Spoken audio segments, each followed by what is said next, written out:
An individual's cultural intelligence is their understanding and capability to successfully interact with other cultures. This can be developed through experience, practice, and adaptation with diverse cultures.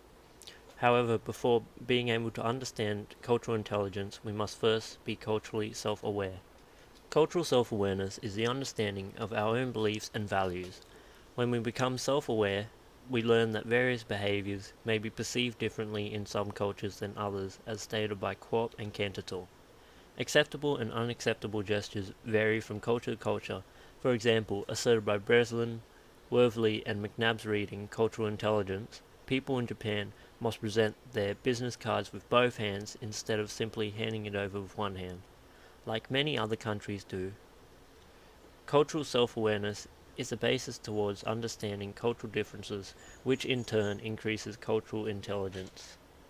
In my future career as an engineer, I may have to design a product for a foreign consumer. Communication is significant for gathering information about what exactly the client wants. To do this successfully, I will have to be aware that the client's culture will be different to the values and beliefs I live with. In some countries, certain designs may be frowned upon, whereas in other countries they are accepted. Being culturally intelligent will allow me to discuss and resolve a solution which will respect the values of the client. In the case where we become unfamiliar with the environment around, we tend to experience a feeling known as culture shock. This is where an individual begins to panic and experience a feeling of anxiety as they are placed in a situation where they are unsure what to do. Several symptoms of culture shock include homesickness, fear of coming into contact with other cultures, difficulty to concentrate, a sense of helplessness, and anger. An example in which I experienced a sense of culture shock occurred on my trip to Thailand during the current Christmas holidays. On holidays, we visited one of my relatives' houses, and they had a table bench looking structure which was lower than a usual table and consisted of no chairs.